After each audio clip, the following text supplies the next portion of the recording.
ചാലശ്ശേരിയിലെ സർക്കാർ ജനകീയ ആരോഗ്യ കേന്ദ്രത്തിൽ ഡ്യൂട്ടിക്കിടെ നഴ്സിന് വിഷപ്പാമ്പായ അണലിയുടെ കടിയേറ്റു. ചാവക്കാട് സ്വദേശിനിയായ മിസിറിയ എന്ന നഴ്സിനാണ് പാമ്പ് കടിയേറ്റത്. എസ്റ്റേറ്റ് പടിയിൽ പ്രവർത്തിക്കുന്ന ആരോഗ്യ കേന്ദ്രത്തിൽ വെച്ചായിരുന്നു ഈ സംഭവം നടന്നത്. പാമ്പ് കടിയേറ്റത്തിനെ തുടർന്ന് ഗുരുതരാവസ്ഥയിലായ മിസിറിയെ ഉടൻ തന്നെ തൃശൂർ കുന്നംകുളത്തെ സ്വകാര്യ ആശുപത്രിയിൽ പ്രവേശിപ്പിച്ചു.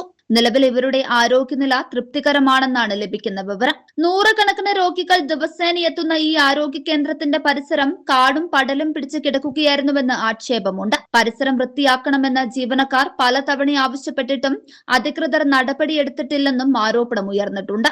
ആശുപത്രി സുരക്ഷയെ ചൊല്ലിയും ശുചിത്വത്തെ ചൊല്ലിയും നാട്ടുകാരിലും ജീവനക്കാരിലും വലിയ ആശങ്കയാണ് നിലനിൽക്കുന്നത്. News desk 99 news Palakkad. നമസ്കാരം. 2026 പകുതിയിൽ ജെനിസിസ് ഏജ് കെയർ എത്തി നിൽക്കുമ്പോൾ ഇതിന്റെ ഒന്നാം ഘട്ടം വളരെ സക്സസ്ഫുൾ ആയി കംപ്ലീറ്റ് ചെയ്യുവാൻ സർവശക്തനായ ദൈവം ഞങ്ങളെ സഹായിച്ചു. ചില മാസങ്ങൾ മാത്രമേ ആയിട്ടുള്ളൂ ജെനിസിസ് ഗാർഡിന്റെ പ്രവർത്തനങ്ങൾ ആരംഭിച്ചിട്ട്.